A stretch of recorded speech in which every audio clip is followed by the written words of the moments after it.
Good morning, everybody. Welcome to today's 1 Million by 1 Million Strategy Roundtable for Entrepreneurs. 1M1M, as you know, is the first global virtual accelerator in the world. Our mission is to help 1 million entrepreneurs reach $1 million in revenue and beyond, build $1 trillion in global GDP and 10 million jobs. We run this out of Silicon Valley, but we work with entrepreneurs all around the world. And as people start introducing in the public chat, you'll meet lots of people from different parts of the world. This is our 302nd free 1M1M mentoring roundtable. So these have been going on for a long time. I think close to 50,000 people have participated over the years. And it's been a fascinating experience working with so many of you from so many different corners of the world, so many different ideas and so many different points of view. So we will have more of that today. The event is being recorded. You will have a recording available on our blog as well as on the YouTube channel. If you're live tweeting the show today, please use hashtag 1M1M.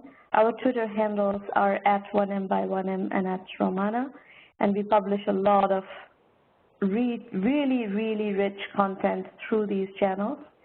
The YouTube channel is 1M1M Roundtables. You'll find recordings of all prior sessions of these roundtables there. These are the call-in instructions. We're not quite ready for you to call in, but I will put these slides back up.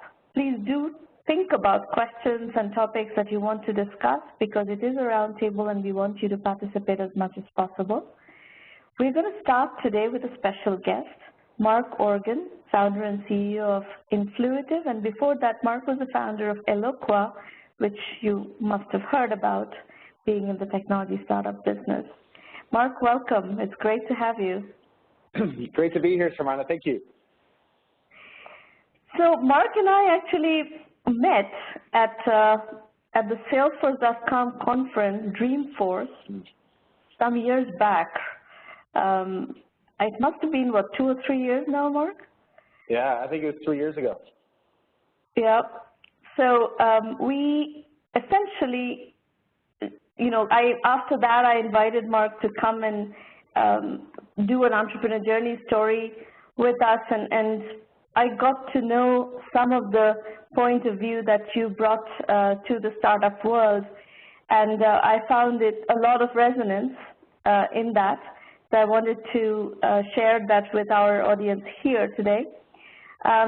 So Mark, let's start with a topic that is very contemporary, and it's kind of going in a direction that probably you and I could have predicted, and we have predicted this. So I want to focus on unicorns. Okay. I'm sorry, actually that's the question that I want to focus on in the unicorn context is, what is you have done 2 startups, Eloqua and Influitive, and you've done 2 startups in slightly different ways. And the second one, you're doing it in the context of unicorns, or in a world that is going crazy, going nuts over this unicorn concept. And how do you frame your point of view in that context? Yeah, I'm not sure I know exactly what a unicorn context means, but let me guess. So what you're saying is building a truly disruptive company with the objective of having it being worth over $1 billion. And I would say that at Eloqua I had a similar idea. They weren't called unicorns back then, but I founded Eloqua in early 2000s.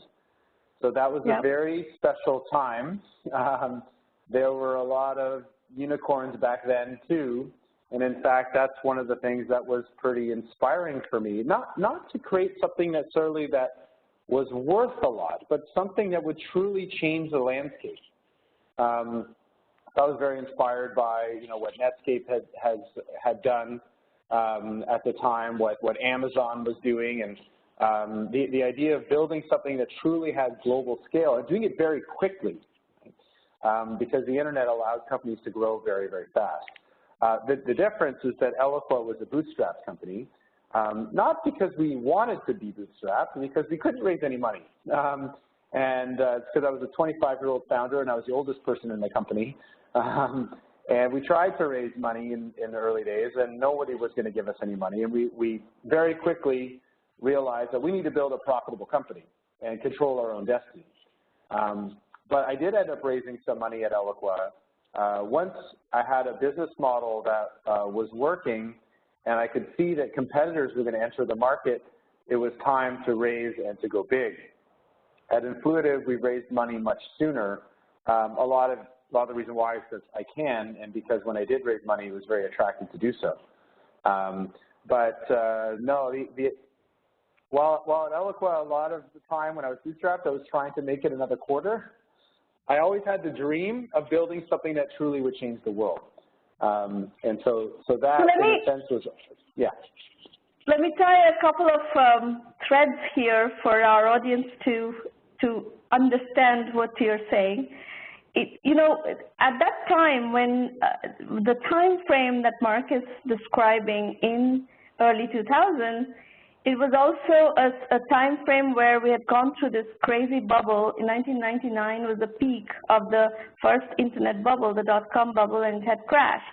So the entrepreneurs who were doing actually software as a service kinds of businesses during that period, the early 2000 period, are the ones, not everybody, but the ones who survived and who actually were successful in traveling through what has come to be known as the nuclear winter, created very robust companies.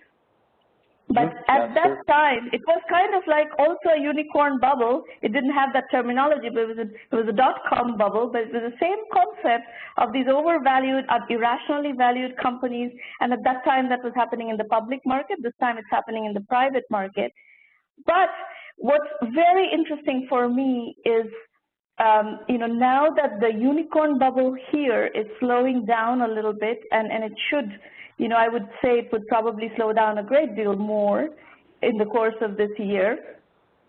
Those of you who are starting companies or are running young companies right now will find a lot of wisdom in Mark's early story, the first story, Eloqua story, where money was not easy to access. And Mark, you were doing this from Toronto, not from Silicon Valley, right? Yes, and that was probably one of the reasons why we survived. In fact, in our space, which you might call cloud-based marketing automation, the only companies that survived from that era were ones that were outside of Silicon Valley. All the Silicon Valley companies died, and that is because they had cost structures that were bloated, and also they did not know how to deal with environments of almost no budget. So we did well in Toronto. ExactTarget did well in Indianapolis, also was bootstrapped in the early days. Silverpop in Atlanta. These were all kind of strange geographies where we did well. All the Silicon Valley companies didn't make it. It wasn't until 2006 where HubSpot was founded in Boston and Marketo was founded in Silicon Valley. And then the money had kind of come back and they were able to raise money and invest it. Smartly. But I think you're right. Companies that are founded in difficult environments and make it through are very robust companies, just by Darwinian, Darwinian survival. Well, and the point that you're making is very important, and I've seen a lot of case studies of a company somewhere else, somewhere outside of the valley that is much more disciplined, much more lean, and hasn't been able to access capital to that extent, or didn't want to access capital. In your case, you wanted to access, but you had difficulty. But in some cases, you know, they had just a different philosophy of building companies. They have managed to survive and now get to 100 million in revenue, whereas the more, you know, lavishly funded companies have basically imploded because they couldn't deal with the cost structure, and then they couldn't attract capital round after round after round to finance these crazy burn rates. And this is a question that comes up a lot. How do you compete with a much, much better funded competitor? And the answer is what Mark is showing you, is that just pure, you know, block and tackle and staying the course, right? Yeah, no, and we did have, I mean, one of the reasons why we made it, you know, was that we did actually go and attack a much larger, much more well-funded company back in 2001. One of the things that, an insight that I had back in 2001 was that one of our greatest costs was in educating the market. It was very expensive for us to do that, especially being in Toronto, not really knowing very much about marketing and not having any money. It was very difficult. So one of the things that we did is there was a company in and around our space that raised about $50 million. And we decided, since they were spending all this money educating the market, that maybe we could draft off of them. And so we built, I think, a better mousetrap, and also had very finely, very sharp positioning in terms of who was the best kind of customer for us. I think that's one of the most important things for entrepreneurs to learn, is how to pick the right market segment. And it should be, you know, the less well-funded you are, the more narrow that segment should be. So we went after a very narrow segment of the market, and we started to win companies from this competitor. And what was the segment? It was a business application software, and specifically for companies that were targeting really other big businesses, essentially. Became our target. There weren't that many companies that did it back then, but we created a list of 100 of those, and we went after them. And because we, I think, had a better product than this competitor, we were able to pick off a few of the. We were able to pick off a few companies, and then steadily go and win bigger and bigger ones, because we were gaining a reputation of having a stronger product. So that's one of the ways that we survived back then at Eloqua, was razor sharp, positioning and going after the absolute right kinds of customers and segments, and then also literally going after a competitor that had raised too much money, and once the economy started to contract, they had a very difficult time dealing with it. Whereas in our case, we were used to having no budget. We were much more creative in our approach to getting budget. I mean, one interesting story was that we were kept alive by winning a division of GE, and we tapped into their stationery budget, literally their budget for paper clips and staples. So this particular division had a digitization initiative, and they removed all the printers from the company, which meant that they had leftover budget for paper clips. And literally we sold into that budget. And it's because we were used to it, right? We were a very scrappy company. We knew how to access budget from different places. It was a skill that we developed. And it wasn't a skill that this other company had. They were used to sales reps that would go through a Gantt chart, and if someone said, well, I don't have a budget, then they would say, well, I guess I'm not going to talk to you. And in our case, we'd say, we're happy to talk to you, and we'll show you why you need to reprioritize your budget from elsewhere, and why our product's the most important thing you need to buy today. So, Mark, question. Both your companies have been in marketing technologies, and the world of marketing technologies in the last 16 years or more have gone through a huge evolution. Mm-hmm. Can you talk a little bit about what you see, and why did you choose to do Eloqua when you did that, and why did you pick the Influitive idea when you picked that? Just kind of give us a little bit of a market understanding. Sure, yeah. I mean, I think like a lot of entrepreneurs, the ideas for both Eloqua and Influitive came out of prior experience. So I had no background in marketing at all when I created Eloqua.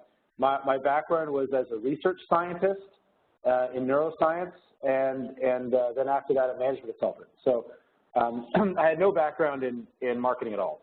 But when I was working as a management consultant, one of the things that I noticed when I was on sales effectiveness cases was in how much the buying process was changing, and how the most effective sales organizations were very effective because they had a lot of leads to work on. And these companies that were effective were focused on lead generation as a core competency. And that's one of the reasons why these sales reps are more productive. And a lot of these organizations, the best leads were actually being generated on the internet. I mean, this is even in the late 90s. So the mission of Eloqua in the early days was pretty simple, was to generate more leads for sales reps by leveraging the internet. That's it. We didn't know which direction the technology was going to go into. And in fact, the initial product was very, very different from what you'll see today. It was a chat product. It was like OLARC or a live person today, which is where the company started. So that's what I noticed, that there was a big shift that was happening away from telesales and away from direct mail onto the web and email. And so our mission was to maximize sales productivity by leveraging the internet. So that is where Eloqua came from. And from there, we pivoted from that technology into email marketing with an automation layer, which is what you're familiar with today. But very much it was an evolution. I mean, basically, we started with a chat product, and we found that people didn't really want to chat with B2B sales reps. So then we bolted an email engine on top of it to drive more traffic, and still nobody wanted to chat. But sales reps were able to track who of their prospects are on a website and what they're looking at, and we're able to follow up with them, and that actually became our MVP. So I think part of the lesson there is that for entrepreneurs is that your initial business plan is almost always going to be wrong. You're going to be targeting likely the wrong market segment with the wrong product. But you should always be watching and listening and aware that you're likely wrong. And what you're looking for are, which customers are getting value and why are they getting value, and how can I zero in on that, and how can I remove the things that don't add value. It really is an iterative process. And really, we got to within, I think, the right market segment within a few months and the right product within a couple of years at Eloqua.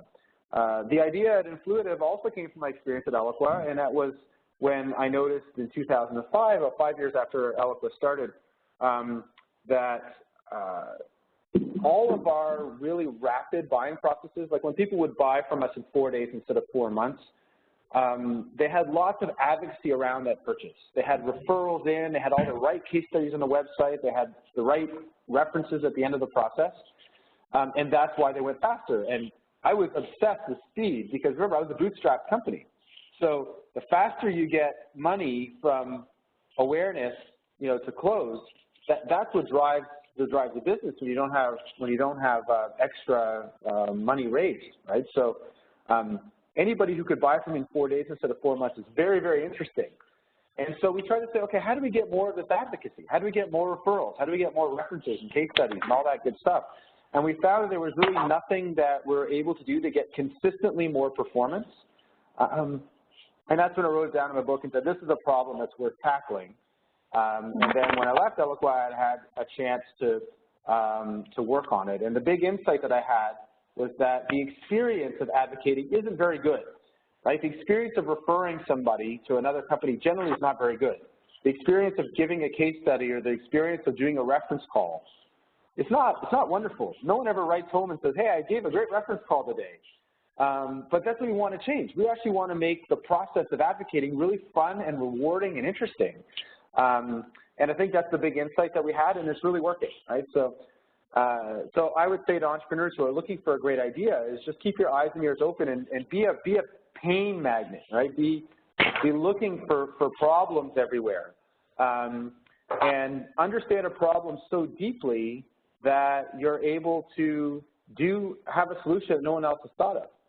Right? A number of people when I started Influitive, and I told them that I'm going to make the world's most amazing advocating experience, and I can build a product around it. I mean, they all said it's crazy. I said, why would you do that? Nobody's going to want to do that. But the thing is, I did my research. I interviewed over 800 people who advocate a lot, and they told me what it is that they would need from me in order to advocate way more for a company they like. And basically, I just bottled that and I put it in a product, and that's really where Influitive came from. Interesting. Now, between Eloqua and Influitive, some drama happened in your life. You made some decisions, some choices. Tell us a bit about, well, not even after Eloqua, like the circumstances under which you left Eloqua and why you made the choices you made. Yeah, no, and a lot of times, entrepreneurs put a nice spin on things. I mean, in this case, I was actually asked by the board to leave, and that's one of the dangers, I think, when you take venture capital. These are professional investors that come onto your board, and at one point, Founders owned less than 50% of the company and did not control the board. And back in that time, in 2007, really the fashion for venture capitalists was to remove the founder. That was really the default. I think today it's different. I think investors have a renewed appreciation for founders and the value that they bring, and are more likely to augment a visionary founder, of which I'll put myself in that bucket. I'm not, although I'm learning how to operate, I'm more visionary than I am an operator. VCs are more likely to augment a visionary founder with a Sheryl Sandberg, with a Dan Levin, very strong operator. And Zuckerberg and Sandberg, that's a great combination. Aaron Levy and Dan Levin, that's a great combination. So I think this is progress that this is happening. But it wasn't my choice. I actually wanted to keep running Eloqua at the time. Ultimately, I think in a sense it was a blessing. I learned a lot. I had a chance for some really interesting, different experiences. And frankly, I think I'm running a more interesting company now. I think Influitive has a chance to become a really big, consequential company. I'm a much better CEO than I was. And so in that sense, I'm lucky. But it didn't feel that great at the time. So what are you doing differently at Influitive? It sounds like you raised a lot of money early on with Influitive. That already is a different choice than Eloqua. That was a different choice. It was interesting. When I started Influitive, I actually didn't raise money. I was funding the company myself. And that was starting to get tiresome. I'm a salesman. I like to accept money, not give out money. So that was part of it. I think another part of it, too, is that I wanted it to go faster. And by raising money, I could hire better people and that sort of thing. And thirdly, the market was very attractive to raise money. So if the market wasn't very attractive and I would have to hand over a huge part of my company for a little bit of money, then I would not have done it. But at the time, it was attractive to do so. So that is one difference, is I did raise money sooner. One benefit of that is that it did allow me to build a better board early. So one decision that I made, it was a tough decision because I had a really rough ride on my board of directors at Eloqua. Eloqua had a dysfunctional board. It was not just because they let me go. It really was dysfunctional. There was no independence on the board. The two of the VCs that were on the board were checked out. Were not really involved in the business. It wasn't good. And so there's two ways that founders go in that situation. One way that I've seen is that you really control the board with an iron fist, right? You manage every aspect of the board, and you make sure that you don't get shot again. I went a different route, which is to build a truly effective board team, just like a management team, but it's on the board. And really spending a lot of time getting the right people and building the right relationship with them, to the point where I have an unbelievably effective board today. I love these people, and they really have helped me and build a better company. So that's a big difference. How did you go about? How did you go about figuring out who would be effective board members? A lot of time. Well, a few things. Number one is I joined a few boards after I left Eloqua, right? Because I feel like board management was an area I did very poorly at Eloqua. It's actually one of the reasons why I might have deserved to get fired. right? Because a part of the CEO's job is to build a great board. And I did not do that.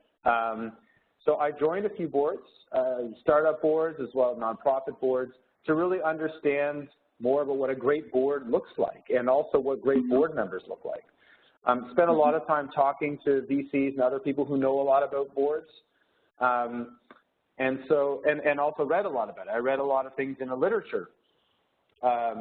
There's very good academic research. It's very crystal clear about the kind of board you need to build in order to build a billion-dollar company.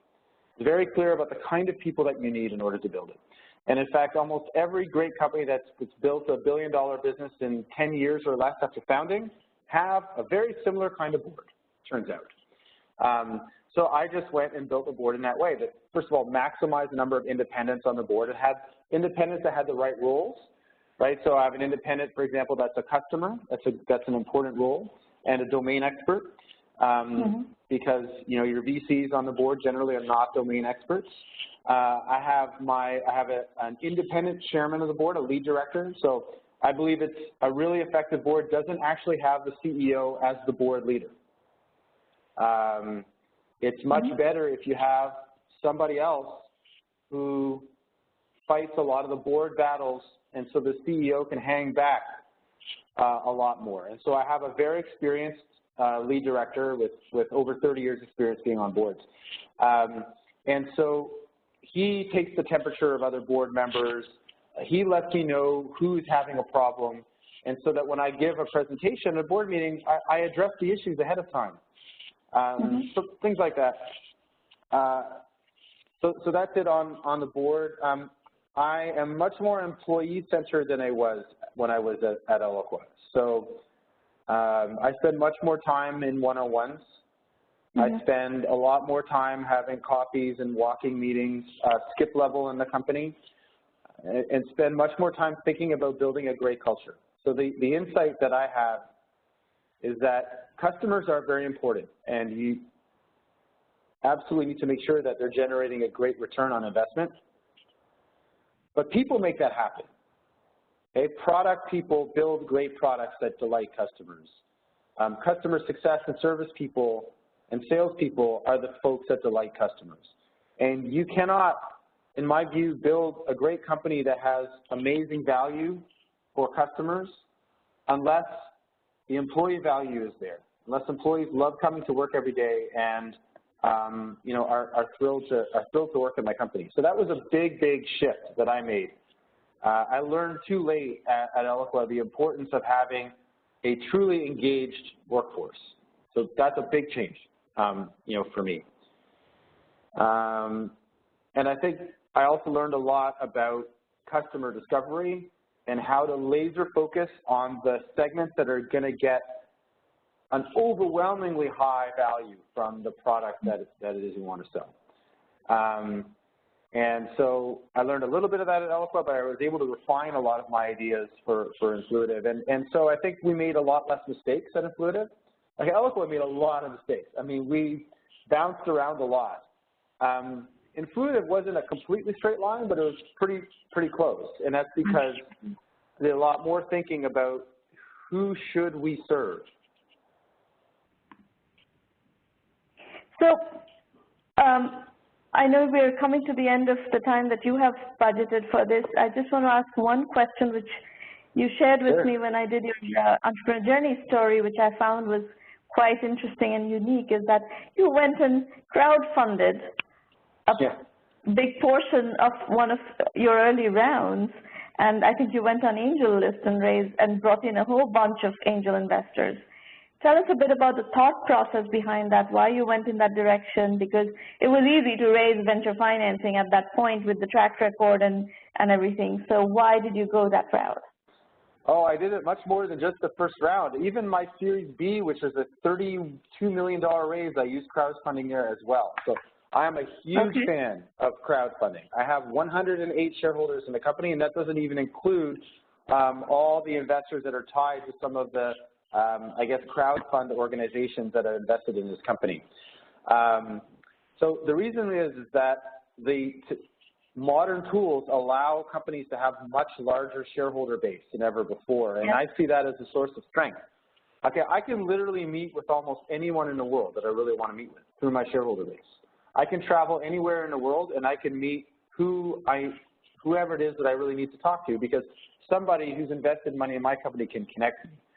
I have tons of shareholders that are talking about our company every day to their peers and their friends, and a lot of those end up as inbound leads for us. So I really like having a large shareholder base. I mean, the downside is that they do require some management, but through things like just like we're doing today, like through webinars, like you can have one webinar and you can get lots of shareholders who know all about the company and who can talk about it. So I've used AngelList 3 times to raise 3 rounds. You know, I like it because you get access to new investors that otherwise you would never have met. Right? So we have people, for example, I have the head of BD for Uber is one of our investors. I met him over AngelList.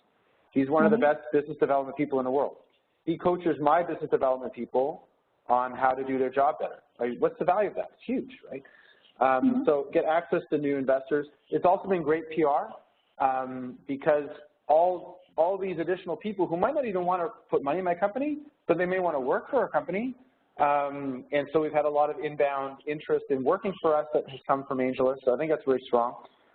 We haven't just used AngelList. We've also used, there's an investor called OurCrowd based in Israel that's invested in us. That's given us a lot of strength in the Middle East and in Australia where they're very strong. Common Angels in Boston. We have a number of different, I guess you might call them angel groups, and also micro VCs. So organizations like First Round Capital and Resolute give us access to communities of people that ordinarily we would not get. You don't get that through a VC. You don't get access to a community. I mean, just like 1M by 1M, it's a great community. It's a great way for people to meet one another. So I think part of doing a funding round is an opportunity to build a community around your company. It's one of the reasons why I like crowdfunding so much. You know, downside, I guess it could take some time, and maybe you're exposing yourself to some competitors and whatnot, but frankly, I have no problem with that. I love it if people compete with me. It just builds our market, so it works. Yeah. Mark, it's a real pleasure, and you know what I love about the way you tell your story is the candidness of, you know, of the journey, right? It's been many years that you've been at this in the startup game, and it's very clear just listening to you and in our prior conversations, you share so candidly how you've grown, what mistakes you were making early on, and how you've changed gears, and how you've learned, and how you've, you know, vastly accelerated that learning process. And I think that's very encouraging for a lot of entrepreneurs who are here. Most of them are first-time entrepreneurs, and all of them are facing this huge, steep learning curve. First-time entrepreneurship is an incredible learning curve. Entrepreneurship itself is a learning curve. Every step of it is a learning curve, but first time is a very, very steep learning curve. So, folks, those of you who are listening, please take one takeaway from Mark's story is that every one of us have tremendous capacity for growth and learning. And you just have to be diligent, and you just have to be focused on your own growth through this process, and you emerge as a far more sophisticated, better developed professional. Mark, thank you for coming. It was a real pleasure. Thank you, Sarmana. Have a great day. Thank you. Folks, we're going to go to the mentoring portion of the call today. Now, I believe we have 3 presenters, and I just want to set some expectations as we go into this segment. Please know that we are on your side. We are here because we want to see you succeed. There is no other agenda whatsoever. This is not Shark Tank. This is not a reality show trying to entertain people. You know, none of that. This is a working session. We are here to work on your business and hopefully find some nuggets with which you can move forward, remove roadblocks, address issues and stuff that you're coming up with. This is an accelerator. Our goal is to accelerate your journey. Now, as you're going through this process, you may disagree with some of the feedback that you're getting today. That's fine. Just take the feedback, and when you offline, think about it. Because I can guarantee you, I do not give off-the-cuff feedback. So anything that you're going to get from here is based on experience, based on, thought. So you can discard the feedback, you can take a different strategy, but do not consider what you get from here. That would make this session kind of useless and unproductive.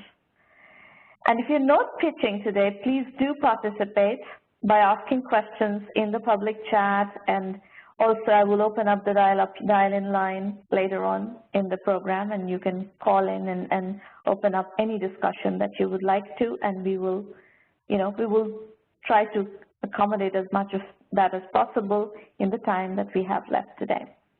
Okay, Suchi Mehta, you are first. Please unmute your line and tell us what you're working on. Hi, good morning, everybody. I'm Shuchi. And I'm Shweta, and we're the founders of Three Curious Monkeys.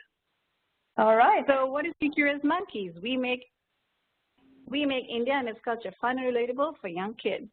So let's begin. Can you please go to the next slide? Yes, thank you. Yeah, we can hear you fine. Hi, meet Nisha. She is Indian American living in the U.S. She's moved here 10 years ago, and she's raising 2 beautiful daughters.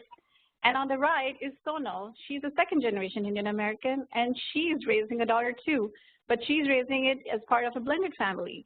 And both of them have one thing in common. They want to pass their Indian culture to their kids. And they're wondering, how do we do that? Next slide, please. Because the current media options that they have for their children is very stereotypical of Indian Americans. This is what you really see. Things like Apu, people are just about selling bees. And unfortunately, this is what the kids are growing up with. Next, please. Next, please. In the children's mainstream media, the problem still exists. There's not one Indian American protagonist in children's media. You have Dora the Explorer representing Latina culture. You have Nihai Kailan representing Chinese culture, but there's nothing, not even one protagonist that represents Indian culture. Next slide. Next, please. Solution. So that's where Three Curious Monkeys come in. We offer fun, engaging, non-stereotypical characters which allow kids to experience and appreciate Indian culture while being proud of their own roots. Next slide, please. Next slide, please. We offer an immersive Indian culture experience.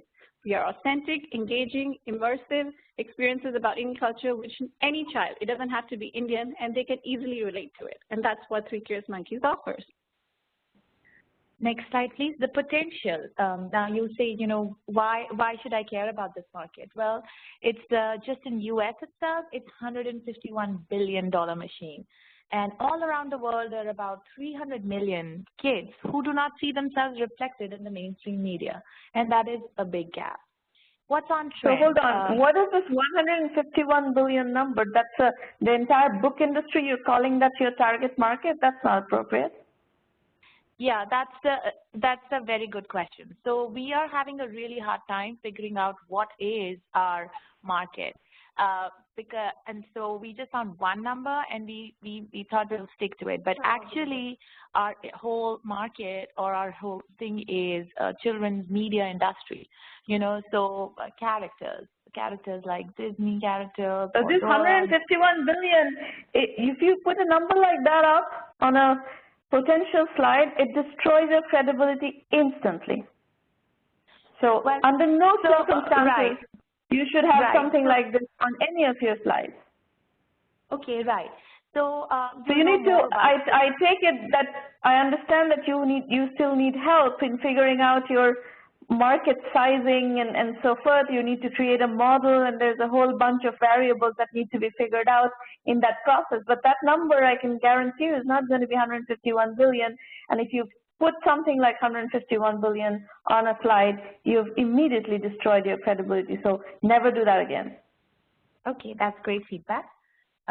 Let's go to so why are we doing this? There's a trend growing towards diverse characters of color, which have proven to be successful. There's a cute little character called Dr. Max Stuffin, Nihai Kailan, representing the Chinese Americans, Dora the Explorer, she represents the Latinas.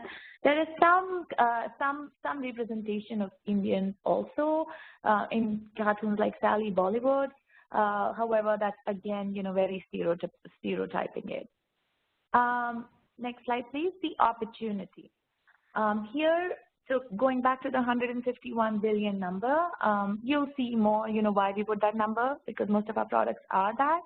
However, we are looking at it from, bottom-upping our TAM, SAM, and STOM. Here, we are only focusing on the audiences that first are attracted to our products, which is the Indian diaspora. And in this bottom-up approach, we have only focused on the Indian diaspora. However, in reality, we have seen traction from, people outside of Indian diaspora also. So with respect to that, we think our TAM is 7.5 billion, our SAM is 118 million, which includes, Indians living outside of India. And STOM, here we are only focusing on the U.S. market. And in U.S., there were 3.6 million Indian Americans in 2010 when the survey was done. And today it's actually at about 5 million, and we estimate that 1 million of them are kids. This particular ethnic group in America, in U.S., is actually growing at a rate of almost 6.79%. Next slide, please. Okay, so let me give you some feedback. Again, you're vastly overestimating numbers and not doing positioning. You heard Mark say that one of the most important things that you need to do is positioning, and laser-sharp positioning is one of the secrets, and this is completely the 1 million by 1 million mantra. You must have heard me say this numerous times, that positioning is a very critical piece that you have to get right, and positioning drives TAM, SAM, everything. So 300 million 3 to 7-year-olds is not your market. Your market is a sliver of that. And so, again, if you put 7.5 million based on the assumption that all 3 to 7-year-olds are in your market, again, you blow credibility. So these kinds of assumptions should not be in your presentation going forward. You do need to figure out what is, so now here in the 5 million 3 to 7-year-olds in the Indian diaspora, that is starting to make sense. That is the community that is likely to spend $25 on your kind of product to give them some perspective about their culture and so forth. So these 300 million people are not going to do that. So when you shift to the right side of your presentation, this slide, that's where it's starting to make sense. Okay, good. Yeah, okay. Yeah. So why U.S.? Why are we, saying that we want to develop our products in U.S. for the U.S. market? Well, outside of a strong Indian diaspora in U.S., what is happening in the environment is that U.S. itself has become a minority-majority state. Diversity is an action word in our education system and children-related media. And only 10% books are based on diverse kids.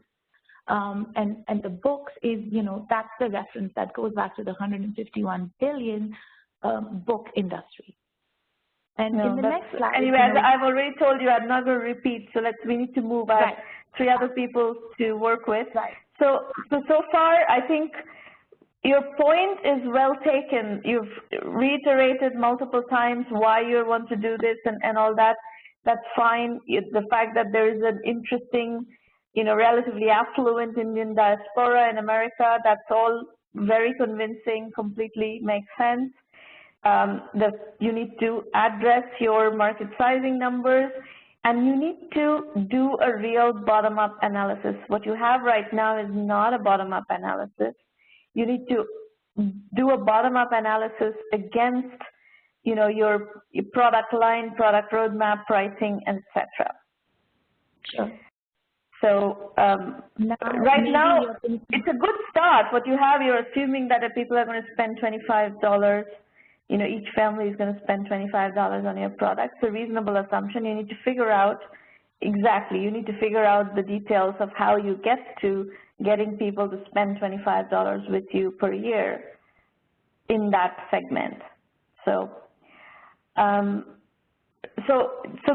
I mean, so far so good. I could talk about my traction.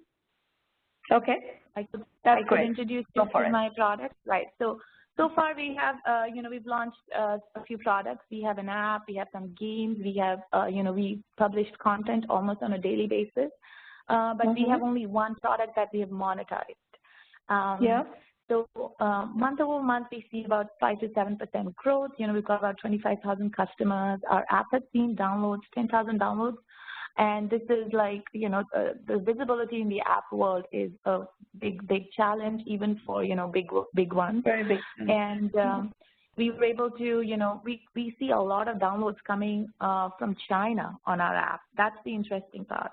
That's what tells me that this product is not just for Indian diaspora. But are these paid products? Are these paid downloads or free downloads? No, they cannot be paid because even Disney and Toca Boca, the big wigs are also struggling with making money in the app market. So, no, they are not paid. They're free. So, Shruti, one of the things that I'm going to tell you in this program is that the focus is going to be strictly on paid products. You're going to have to monetize, otherwise you're not going to be in business. So a huge amount of emphasis and decision-making based on stuff that is happening in the free universe is not part of our methodology. Makes sense. And that's what, we also want to do. However, I'm just sharing the interesting tidbits that we have noticed that, our product is appealable. No, I think you should stick to the Indian diaspora in America and figure out how to monetize that market. And that's really where the work should be going forward. Exactly. And so we've seen that, just through one book, we have been able to get $100,000 in revenue. And, and that's a seasonal book. So it's a book on Diwali, so I cannot be selling that book, every day also. So just in one season, in about 4 weeks, I was able to do $100,000. I would have done even more.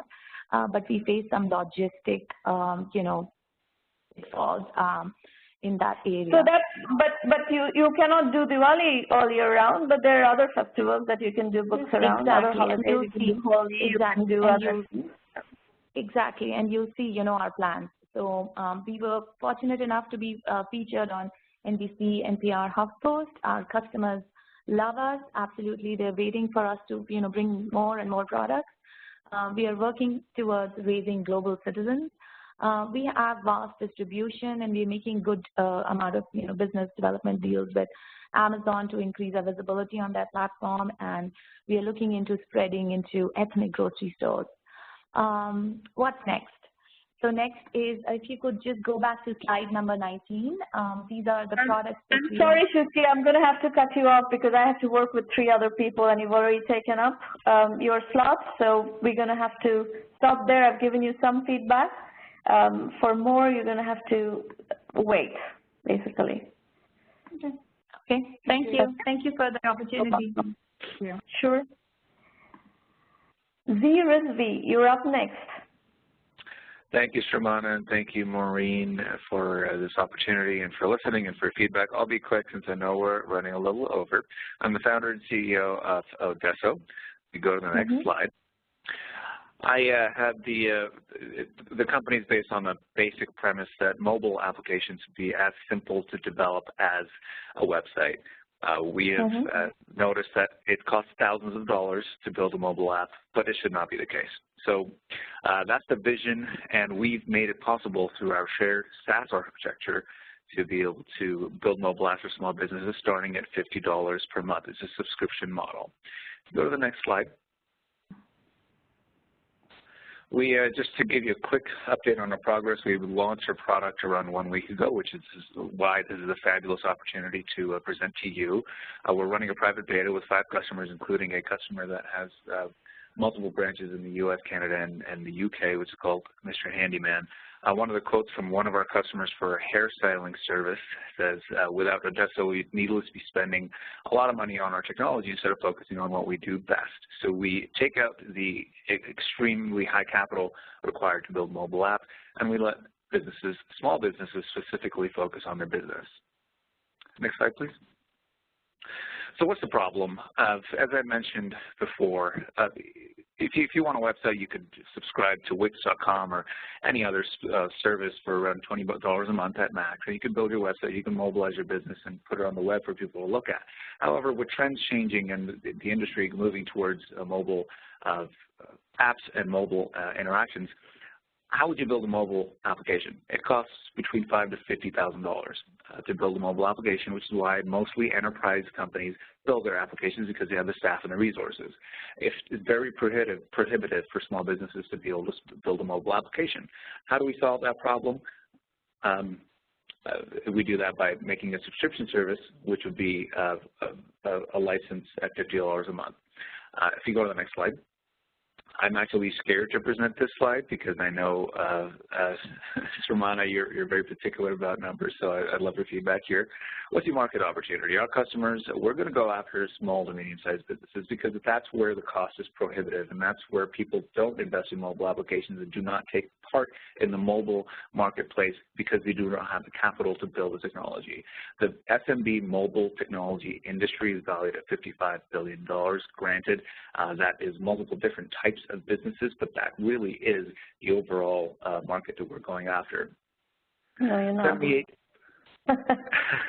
I agree. I mean, you're right now going after a $55 billion market. There's all kinds of technologies. Mobile technologies for small business includes access points, it includes routers, it includes all kinds of things. So this is the problem. So folks, everybody, I'm going to say this for everybody's benefit, please discard these 55 billion, 150 billion kinds of numbers. They mean absolutely nothing. You know, if you can get something that is reasonable, that is focused on your market segment, your specific offering, and it adds up to 500 million, billion, you know, $2 billion, that is more in the ballpark. And in some cases, you'll see that if you really do the segmentation and the positioning right, your market is 100 million, 200 million. Those are the numbers that investors will take seriously, and you should take seriously. These 55 billion, 150 billion kind of numbers, I don't take them seriously. You should not take them seriously. Great. That's great feedback. I find them fairly arbitrary myself. If you just go back to the previous slide just for a second, I just want to talk about industry trends leading to why our product will be relevant. 78% of U.S. small businesses will have fully adopted cloud computing by 2020. So cloud computing and shared infrastructure services, subscription-type models in that industry is something that's growing and doubling by year 2020. Mobility solutions collaboration of the 4 highest SMB priorities for 2015. That's according to Forbes, and also according to Forbes, the biggest IT challenge for a small to medium-sized business is budget. Can I actually get you to the heart of what we need to discuss? Sure, I know we are running out of time. Go ahead. Do you want me to go? Given that you have limited time, I want you to get value out of the presentation. So the real question is competition, because this market is not wide open. Wix is not necessarily the competitor. There are platforms exactly like what you're talking about, these relatively low-priced monthly subscription fee platforms on which people are developing applications and publishing mobile applications for small businesses. So my question is, how solid is your understanding of your competitive landscape? I think we understand what you're trying to do. Let's get down to where are you, how well do you understand your competition? Let's talk about competition. And let's just stop at this slide here, thanks. So there's different types of competition, and let me point you toward Tier 3, which is what I'm thinking you're talking about. There are mobile development platforms such as Bubble, Dispatch. These are doing very well. They've gotten a lot of funding. However, having been in this space for 15 years, I understand that they require steep learning curve. They promise that you can have a business user build a mobile app, but that is a false promise that they're making. You definitely need technical resources. You have steep learning curves, and small businesses do not have those resources. The other type of competition. This Tier 3 is the only thing that matters to you at some level. Because your direct competition is that Tier 3, and there are many more players. I personally know the CEOs of multiple other players, and who are not on your slide right now. So I guess where I would spend time on is really deeply understanding your Tier 3 here, and really deeply understanding every single product, every single business that's out there that you're actually going up against.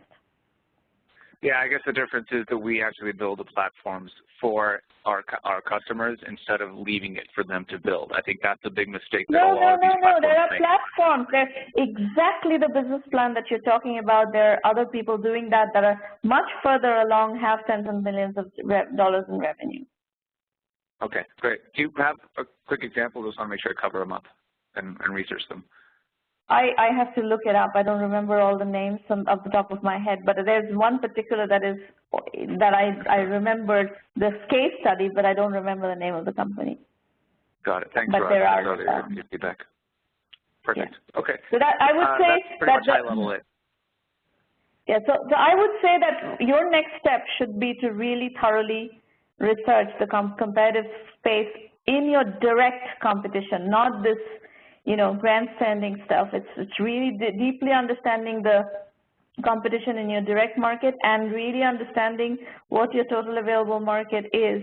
Again, in your direct space, not these 55 million hand-waving stuff. Really precisely understanding what are you going after.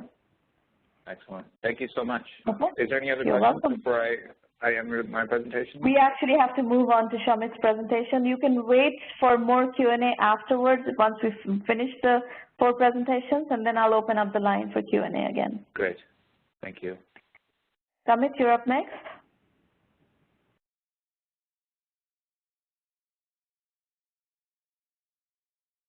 Are you on the call? What's going on?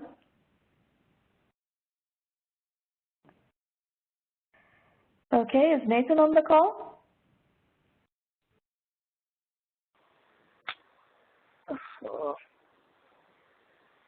Who's on the call? Somebody's on the call, either Nathan or... Hello? Yes. Hello? Is this Shamit? Hello, madam, I'm Shamit. Yes, okay, yes, madam, go ahead. I'm Shamit. Go on. Madam, I'm calling from Kolkata, India. Okay. Hello? Yes, actually, please go ahead. We can listen. Yes, because I'm not getting the audio on time actually. I'm getting it a little delay. Yes, madam. Hello.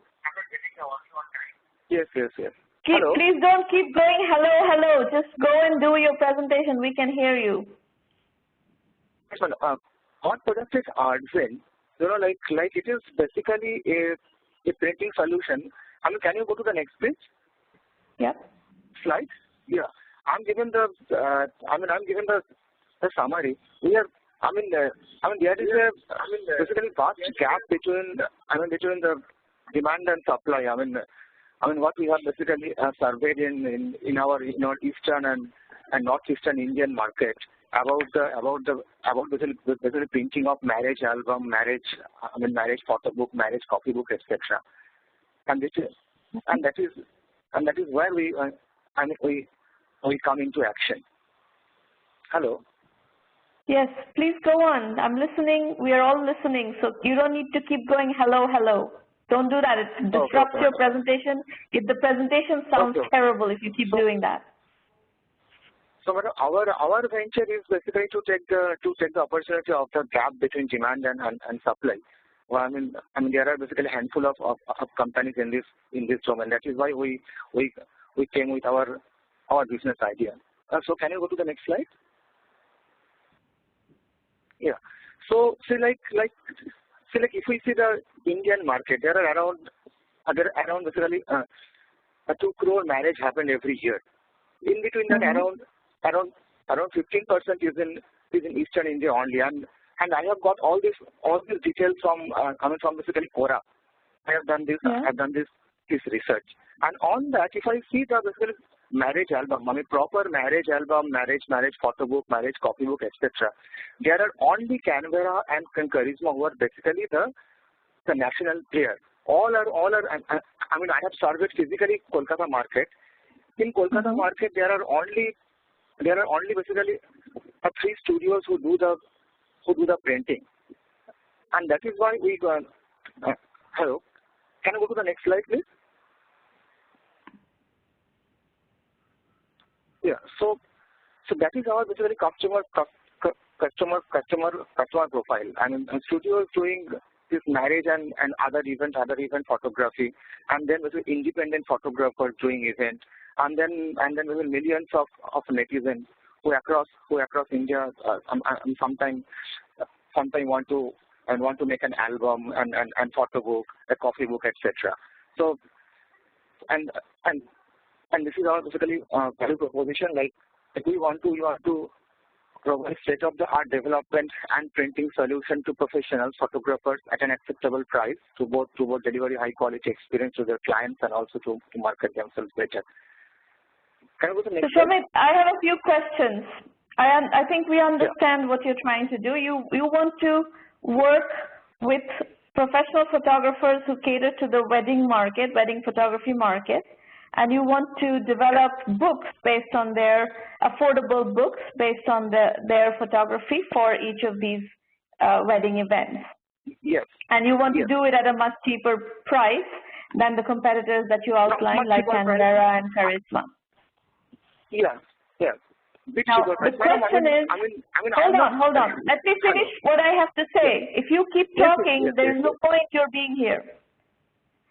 Okay. So the question that I'm asking is, what are we talking about here? Is this one copy of a book that is like a keepsake for the couple to keep this, together, or is it something that you're going to produce multiple copies of that are going to be distributed to, other friends and family members?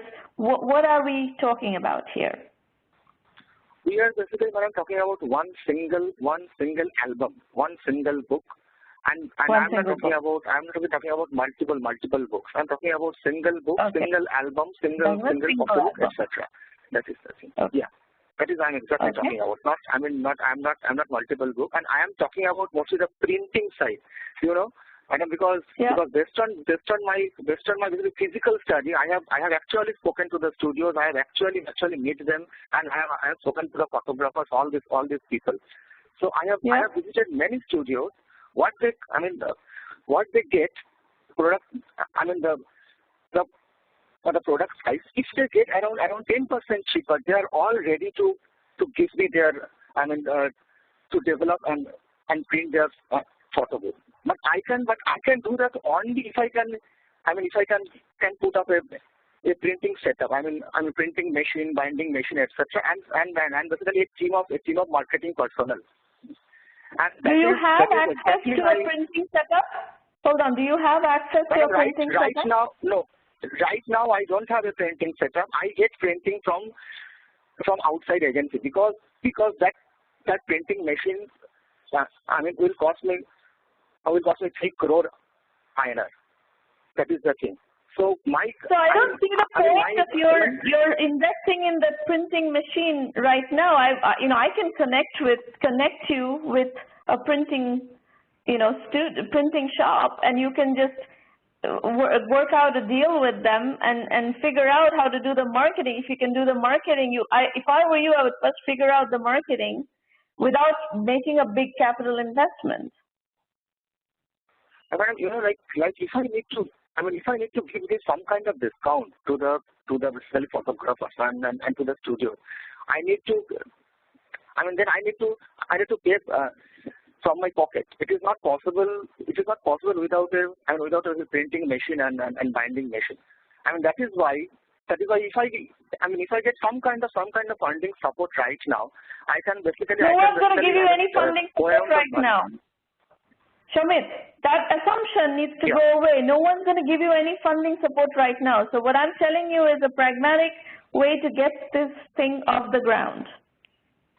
And if you cannot get it off the ground this way, this business is not going to be viable. You're going to have to work with somebody who has. I am off ground.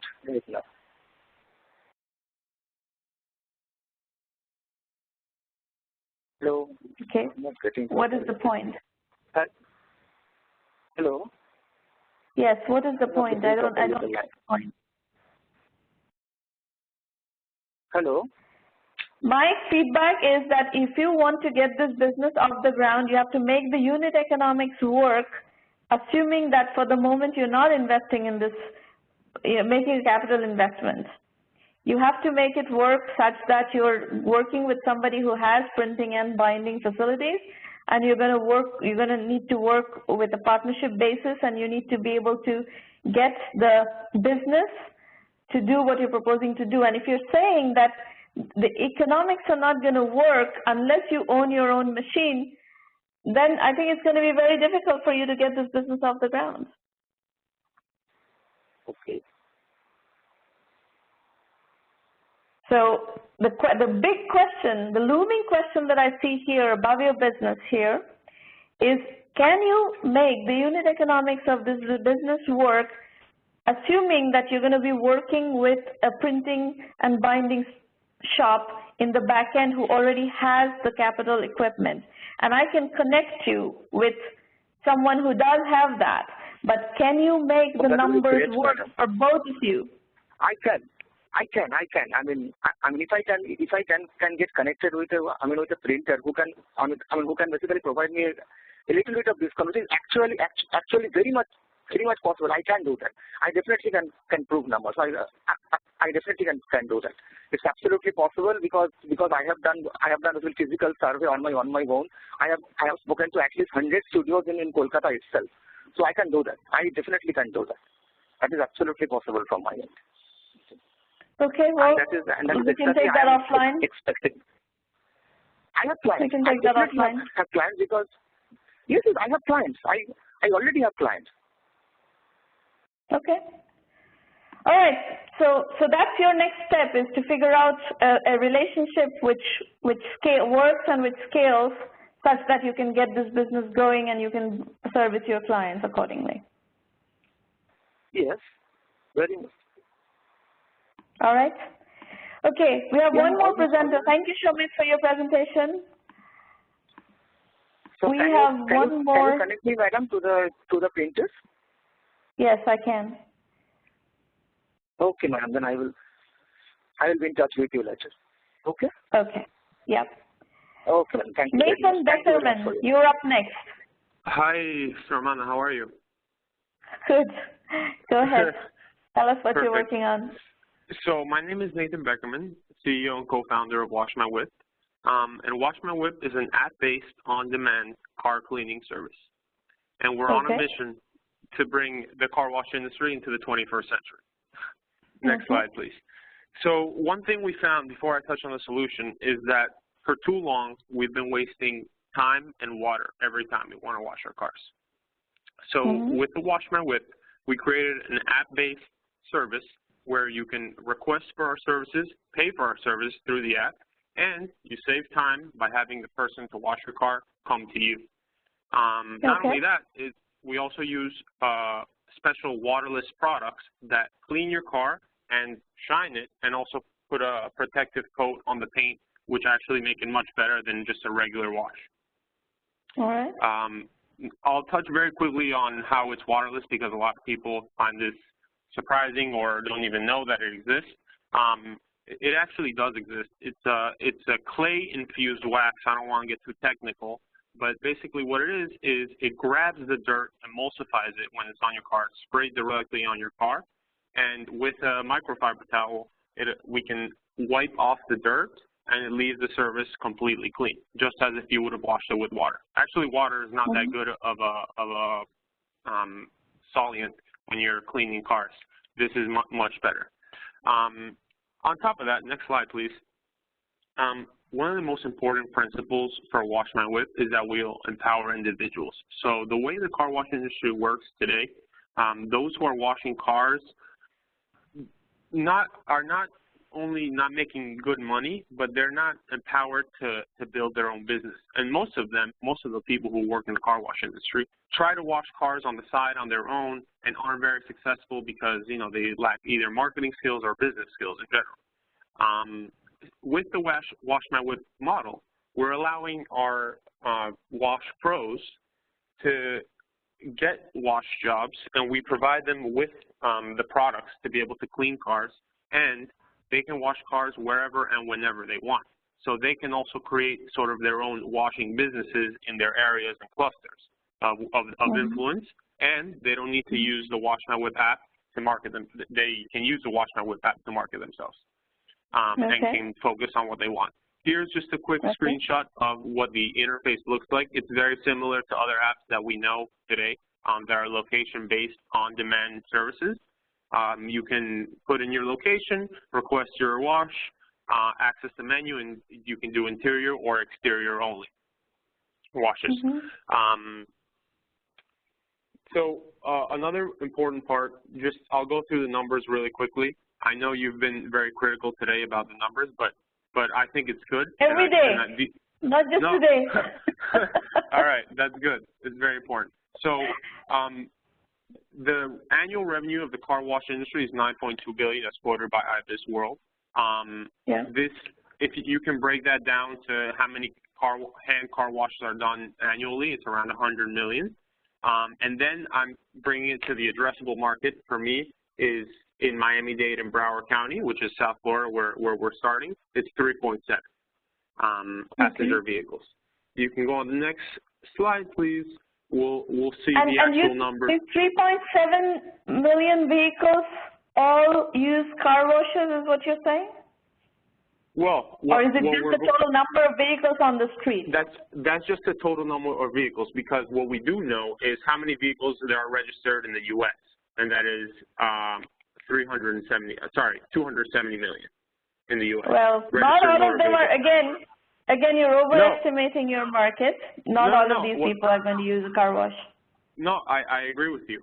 I agree with you. What I'm saying is we know what the car wash industry revenue is, and we know how many cars there is, right? We're not saying that every car uses a car wash, but we're using that for this ratio of cars, this is the number of average car wash revenue for those amount of cars. You see? So using that principle, and we can sort of estimate, sorry, that billion is a typo there. It's $25 is the average wash price. And using those numbers, in Miami-Dade and Broward County, there's around 3,800 hand car washes a day. So what we're trying to estimate for our year one revenue is up to 2% of the daily washes. If you go on the next slide, just to give you a little bit of our product offering. First of all our products are made here in the U.S.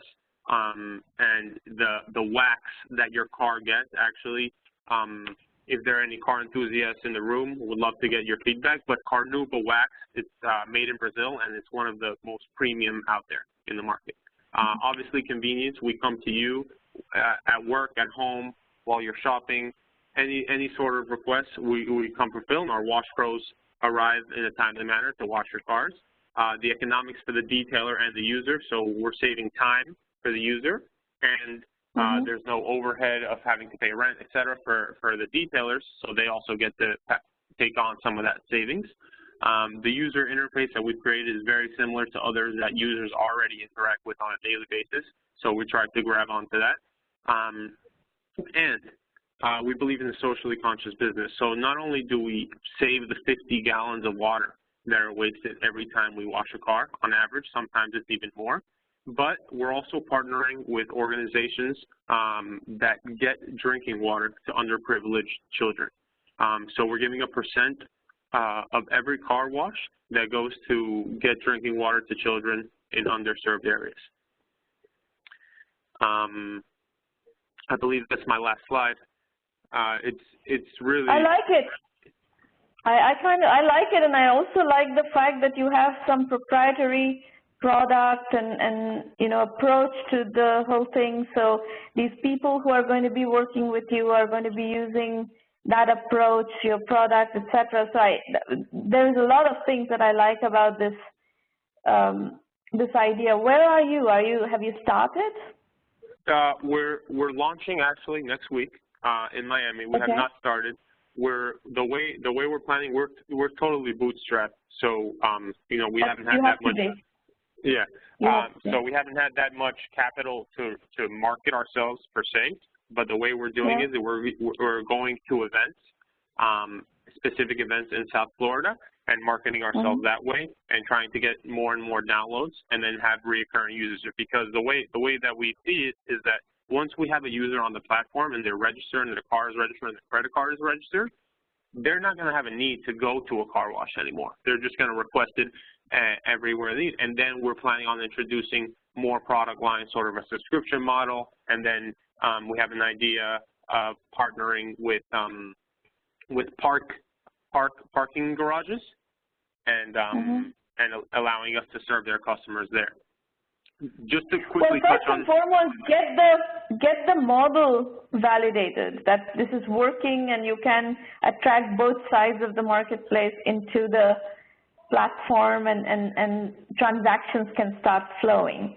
And you know, if you need to do that in a specific zip code or a specific set of zip codes, whatever it requires, I think you will need to do it in a specific set of zip codes and so forth, and just try to do it in an affluent zip code in Miami and get the car wash people gathered up around that zip code and figure out a marketing strategy for that particular set of zip codes and get the transactions flowing, and you will learn a lot just from that experience of what does it take to make this, you know, these transactions actually flow.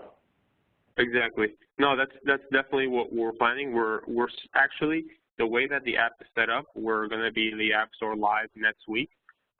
Is that we're controlling very closely where someone can request a wash in order for us to be able to keep the quality and not have someone, you know, in New York request a wash when we're not ready to serve that area, right? So we're definitely going zip code by zip code, using these events, these targeted events, and the first area that we're going to is sort of like the more technology, where all the startups and the more affluent area as well, like you mentioned, and we're trying to use that geographical sense to sort of launch our business. But the problem that I've seen, this is some of the questions that I wanted to ask, is since we're so bootstrapped right now, once we see the traction, like how is the timeline in order to, because we're going to need capital to grow, clearly. So how can I manage the business at the same time having to need more capital and, you know? Well, this is the reality of every single entrepreneur. You have to bootstrap to show enough validation and traction before investors will be willing to engage. So, you know, Series A investments these days require $1 million annual revenue run rate. Before that, you may be able to get some seed money. It depends on what your network is and how, you know, how the metrics of the business are shaping up. If you need capital right away, the only capital that you can access is friends and family capital. Without showing some level of validation or traction, you can't even really access professional angel or seed capital. What do you think would be a good metric to have for that seed round to go outside? Like, you know, like 500 washes done, you know, something like that, or? Yeah, something like that, and you have to show kind of like a growing, you know, monthly revenue run rate. You need to have a validation on the assumptions. Right now, everything is assumptions. You need to actually show that this has become a business. It's no longer just a concept and assumptions, but it is a business, and it's a business that is able to scale to some degree. Yeah, I mean, we're trying to use a similar model as Uber, not to be cliche, but I think everybody will see that, but that's easier said than done. So right. So let's just kind of be very realistic and very pragmatic, right? Everybody and their mother is trying to be Uber of this and Uber of that. So that's kind of an overused pitch these days. So what is not overused is when you actually show business, show traction, show validation, and show that, hey, we've done this, we're doing this, this is working, this is growing at such and such space, etc. And then that puts you ahead of the pack. That differentiates you. That sets you apart. Okay, perfect. Shamana, this is Steve, if I may interrupt just for a second. Hey, Nathan, I just want to let you know that we've built several apps for people like you, like Uber, so you could provide your services at customers' homes on demand and scheduled, all payment tracking and booking. Hold on. Can you stop? I don't want you to pitch. I don't want you to interrupt a pitch to pitch a product of yours. That's just not That's rude. You haven't asked for permission to do that, and we don't allow that at all. This is not at all polite in this session, and absolutely not the norm and not acceptable. Sounds good. Sorry, Samana. I just thought I'd be helping Nathan. All right. Okay, thanks, Nathan. Let me spend a bit of time explaining to you how to use 1 million by 1 million. And then if there's time, I'll open up the line for more Q&A. And if you want to, open up other issues, we'll try to tackle whatever else we can in the remaining time. We have 10 minutes left. So very quickly, if you like what we are doing here, and as you can see, we pretty much are absolutely and completely honest with you. We are not trying to sugarcoat anything. We're just telling you wherever you're going to get the maximum leverage in terms of where should you focus as your next step, where would you get the maximum acceleration on your business by focusing, and what do you need to do to get to the next step. So that, if you like that approach of candid, extremely incisive feedback, then please refer the program to other serious entrepreneurs who are open to working in that mode of very constructive, very high-pitched, very high-paced, fast-paced feedback and progress. And that's kind of the culture of 1 million by 1 million as a community. And we try to keep your feet to the ground and really executing and moving forward. All the resources are at 1mby1m.com. You will find a great blog where you'll learn a lot from. And the Entrepreneur Journeys book series is another body of material from which you can learn as well. All the books are available on Amazon Kindle, and they're, all of them are just about $10 in digital format. And then we have all kinds of learning material for you on our website. These roundtables happen every Thursday morning. We've done more than 300 of these. You need to go to the website and register to pitch or attend. You only get to pitch at a free roundtable once. After that, if you need more time to discuss and learn from this program, you're going to need to go to either 1M Basic, which is the curriculum. You can get a monthly subscription to the curriculum, and you will learn a lot through that. All these complexities of TAM and so forth, we have addressed all that in the curriculum.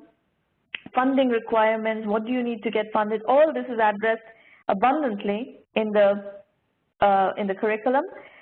So that is one option, $99 a month, 1M Basic, you can go there. Or you go to the 1M Premium, which is a $1,000 annual membership fee, and you get the full suite of 1M services. That is extensive methodology guidance, full curriculum access to business development. We have private roundtables where we do the strategy consulting like this, but these are private closed-door sessions. And we will help you with financing and media relations, getting the word out there about your business, about your product. Go to the website for examples of success stories in the program. Under the $1 Million Club, you'll find an ROI analysis under the quantifying the 1M value equation. And the 1M self-assessment is a questionnaire, is a tool that you should use to calibrate where you are, where your business is currently, to assess how, what should you be focusing on. And that's really a set of questions that you must ask yourself. A very good starting point, if you're just trying to get into the 1M program, is the $99 1M Basic curriculum only access. That's pretty much it. You can dig around on the website. We have done our best to give you as much material as possible based on which you can decide whether this program is for you or not, video FAQs, what to expect from the program, etc. The curriculum is taught in video lectures and case studies. And we've had over 700 successful entrepreneurs participate in giving, you advice and sharing their journeys with you from which you can learn. You heard Mark Organ do that today, and we've had over 700 successful entrepreneurs do it, for 10 years. So over 50 of these have built unicorn businesses. Over 400 have built heavily venture-funded companies, and then we've had a lot of bootstrap success stories as well that we have brought into the curriculum so that we can teach you all the different ways that you can go about trying to remove the roadblocks in front of you and put one foot before the other in building your business. That's what we want. We want you to keep moving, keep executing, and keep making progress, one day at a time. And that's just how you build a business. And there is no other way to build a business, really. So that's pretty much it. Our methodology is lean, capital-efficient, bootstrap startups. Even if you go on to raise funding, you're going to have to bootstrap the early stage and get yourself to a fundable state. So bootstrap first, raise money later is the 1M1M mantra, and it's the 1M1M mantra because, one, it works. Two, it is the only way to do it in any kind of predictable fashion right now, unless you already have track record and you've already built successful businesses and people are willing to write you checks based on your track record, in which case you may be able to get funding right away. But if you're doing this for the first time, you're going to have to do it the way we are showing you how to do it. Okay, so that's pretty much all I want to share with you. We have roundtables pretty much every week still. In April, we have 2 more, 21st and 28th, and then more in May. Pretty much all I want to share with you right now. And let's see if we can pack in a little bit more Q&A here.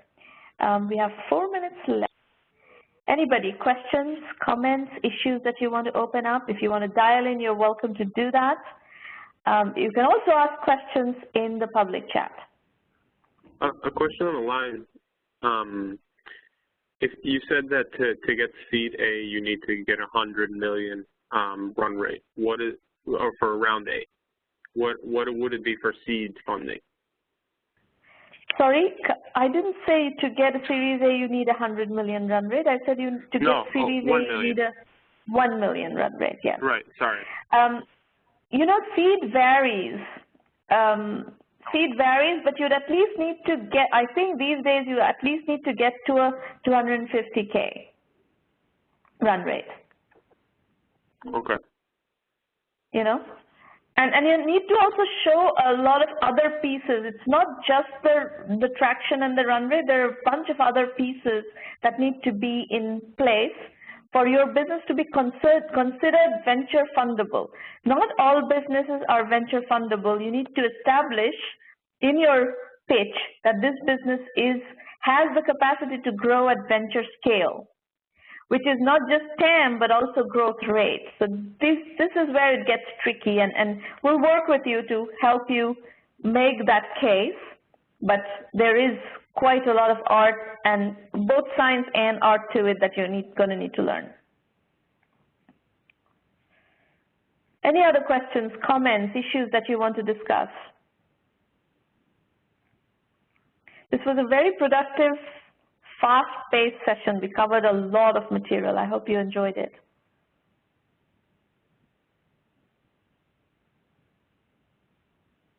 Anybody? Questions, comments? Raj Das is planning to join soon. Fabulous. We look forward to working with you. Anybody else? Yes? No?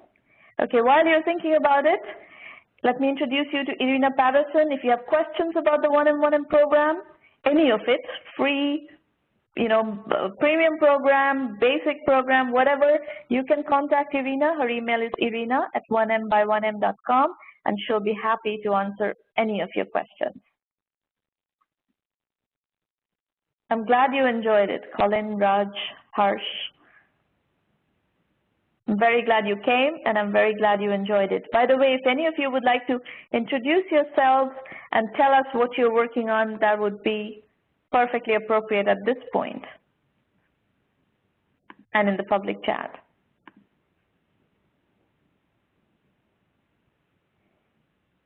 Where are you joining from? What are you working on? What kind of business you're trying to build? What brings you here? How did you find out about us?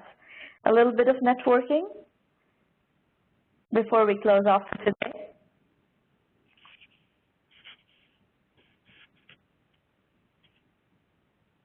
Yes? No?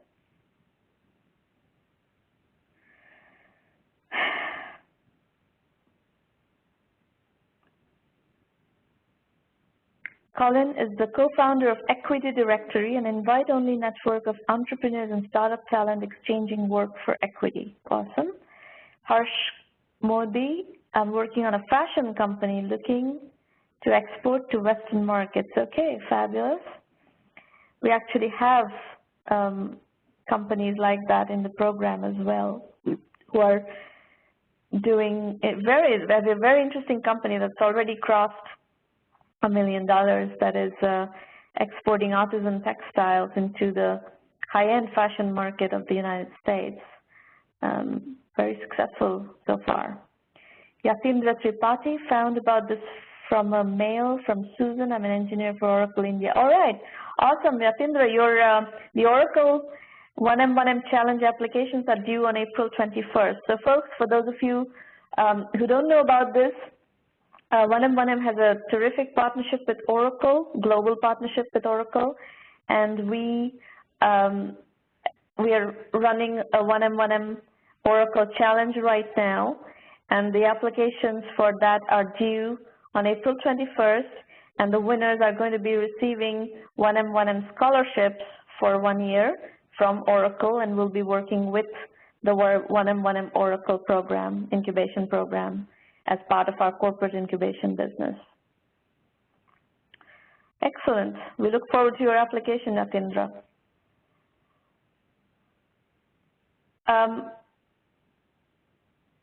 Harsh Modi, which company is that?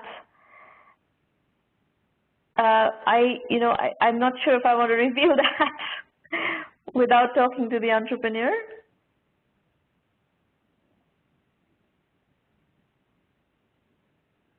Raj Das from Silicon Valley, Bangalore, an entrepreneur at heart, currently building my B2B global marketplace ecosystem. Harsh Modi, read your book, Vision India. Okay, well, you then know, Harsh, that there are a number of fashion ideas in the fashion and design-oriented ideas in the Vision India book. It's a segment that I'm very interested in, and you know that I've run a fashion company earlier on in my career, so it's a segment that does interest me quite a lot. And I have a lot of contacts there. Shuchi Mehta, thanks for the time and feedback. Excited about the opportunity, and we'll work on the feedback and get back soon. Terrific. Good luck.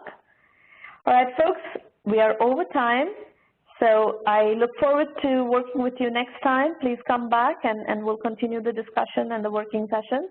And in the meantime, hopefully some of you will join either 1M1M Basic or 1M1M Premium, and we'll continue double-clicking down into your business and helping you build it.